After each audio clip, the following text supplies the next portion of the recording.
The scene shifted to the space where Lu Sheng's body had been sucked in by the portal. The planets were beautiful, and everything seemed calm until two energies began clashing with each other. One was golden and the other purple and evil, each clash more powerful than the last, even capable of making the planets tremble. Within the energy were two powerful warriors, one in human form and another in beast form. Both moved swiftly and collided their fists against each other, creating a powerful flash capable of blinding anyone. The body of the human warrior was surrounded by golden martial fire. He was furious, clenching his fist tightly. He began concentrating his power into his fist and with an expression full of rage commanded the evil force to die. The demon's eyes were shining with malice and his body seemed to be made of energy that was not from this world. He simply stepped back and began to show a confident smile, ready to receive the attack. The human warrior activated his power, making a circle appear behind his back. He gathered all his power in his hands, then brought them together to fire a powerful burst of energy toward the demon. The demon who had been smiling before had no time to react, and the burst of energy hit him squarely on the body. The attack was so powerful that his body began to burn, causing him to open his mouth and start screaming in agony. The burst of energy pushed what was left of the demon's body, and not long after, it reached one of the planets and struck the ground with force, shattering the area into pieces. He began to laugh, revealing that he was immortal and would never be destroyed. He could be reborn infinitely on this earth until the destruction of this world, vowing that he would return. In this world, it was nighttime and the sky was beautiful. Back at the battle scene, the ground was filled with remnants of the demon. He had not died yet, and his eyes were still active. He started staring intently at the human warrior and couldn't help but feel furious. The powerful human warrior whose body was surrounded by golden martial energy descended onto the planet, and his attention focused on the remains of the demon as moonlight illuminated the area. He couldn't help but feel relieved to see that finally, the seal had succeeded. But then, something unexpected happened, and something began to approach the human warrior at great speed from behind. Upon feeling this, his eyes started to shine with seriousness, and he turned his head back to see what was happening. One of the martial flames that was on his body slowly began to fade away, and then the human warrior, who was Lu Sheng, lost consciousness and his eyes closed. His body began to fall toward the ground, and little by little the golden energy that was on his body started peeling off in pieces like the shell of a boiled egg. Our boy's body shot toward the ground and struck hard against the ice, creating a large curtain of smoke. Once the smoke screen disappeared, Lu Sheng could be seen inside the ice with his eyes closed. It seemed that he was still alive and had only lost back on Earth. Professor Nepson, who was sleeping like a log with his head resting on top of the table, suddenly woke up, throwing all the sheets from the folders into the air. His eyes were full of surprise and his mind filled with confusion. He began to sweat like crazy, put his hand on top of his head, and his eyes widened with curiosity. He let out a sigh without knowing if what he had just seen had been a dream. For him, the dream had been wonderful, as if it were a myth. The young man he had seen was strong and dazzling like the sun. He felt intrigued to know who he was. He opened his diary, grabbed a pen, and decided to write down the dream immediately so he would never forget it. He believed it was a divine revelation that God had secretly given to him. Just as he was about to write the dream in his diary, something happened.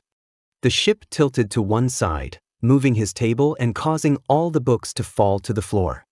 His eyes widened in confusion. Not knowing what was. Once the ship stabilized, he started looking around and quickly realized that due to a great impact, the ship had stopped. His mind filled with curiosity, he got up from the chair and opened the door. Several crew members of the ship were running like madmen. With a surprised gaze, Nepson asked what was happening.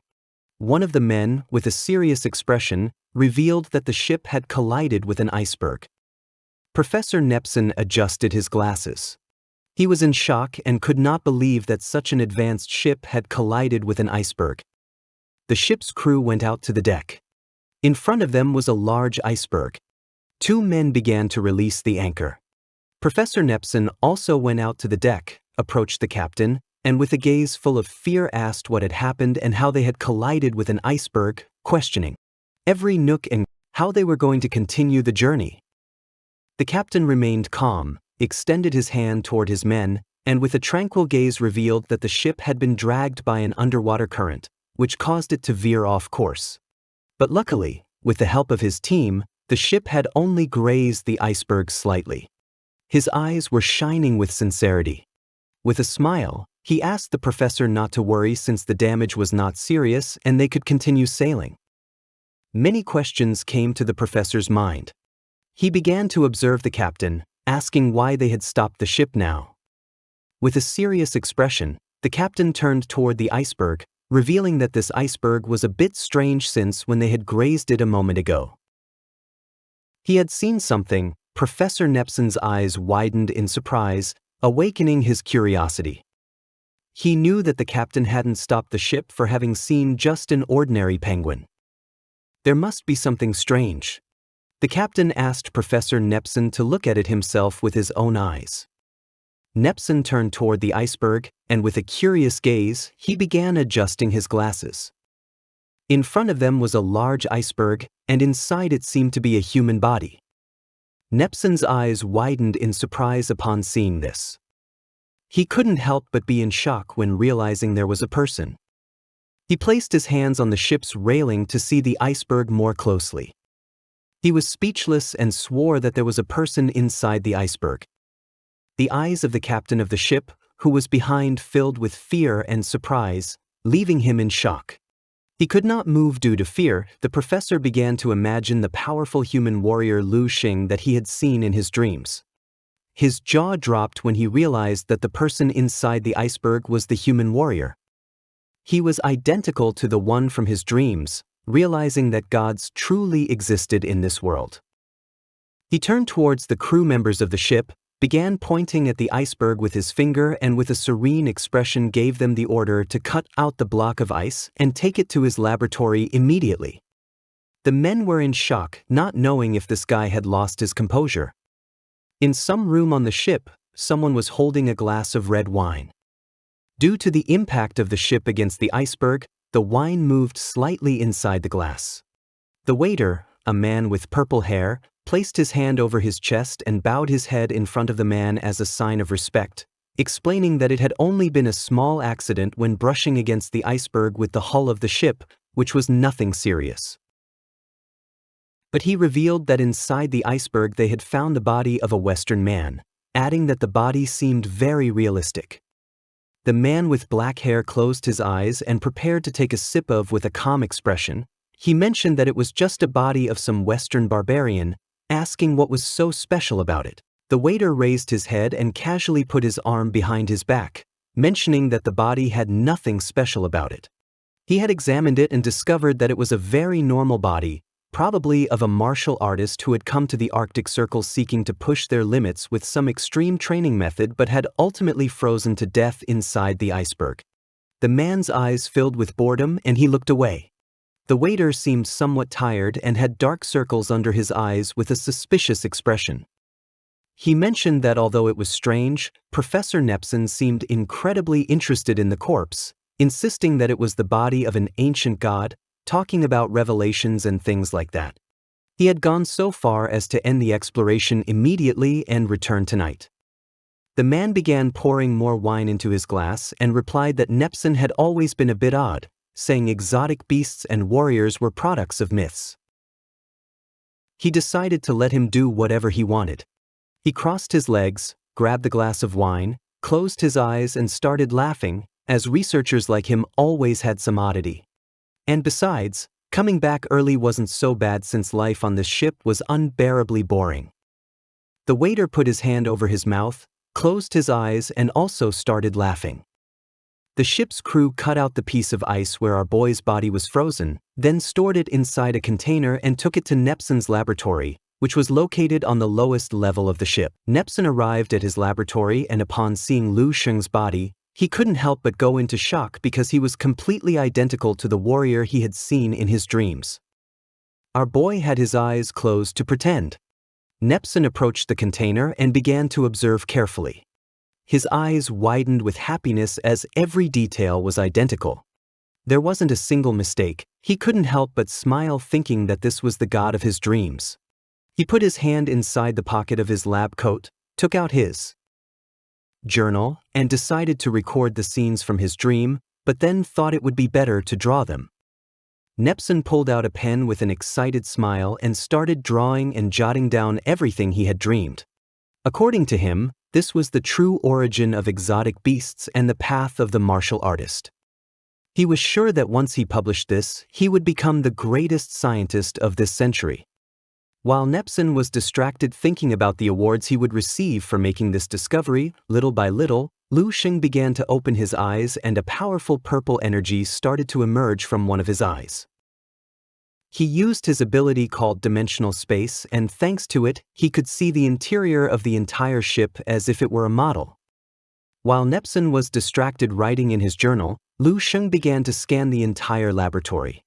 His eyes widened in surprise because he discovered something fascinating. Somewhere in there was a cabinet full of containers with blue liquid. Inside, there were at least 100 bottles of exotic marrow liquid ranging from level 3 to 8, representing a fortune. Lu Xing's gaze fixed on Professor Nepson. Just as our boy had imagined, those working in scientific research always had abundant resources and funds at their disposal. Nepson had always been obsessed with the connection between myths and exotic beasts along with the path of the martial artist. He had always tried to prove it. He was someone superstitious and stubborn. At this moment, with just a bit of hypnosis and induction, he had managed to make this guy easily fall into the lies he had woven. When Lu Xing had controlled Lai Dai's mind, her eyes had started to shine.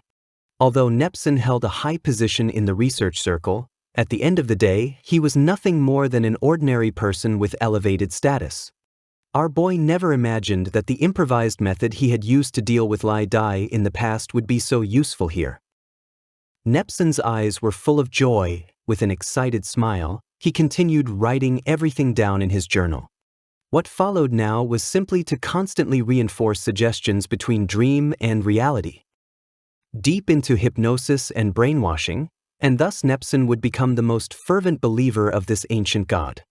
Suddenly, Nepson stopped writing in his journal. With a worried gaze, he realized that this was something only he had dreamed about. He could confirm the existence of the god but did not know how to make others believe him. He dropped his journal and pen on the floor and put his hands over his head. He couldn't help but panic. Only he had received the revelations, he didn't know how to prove it, just the corpse wasn't going to be enough. He couldn't simply open up his own head and show the revelation to others. An idea came to his mind.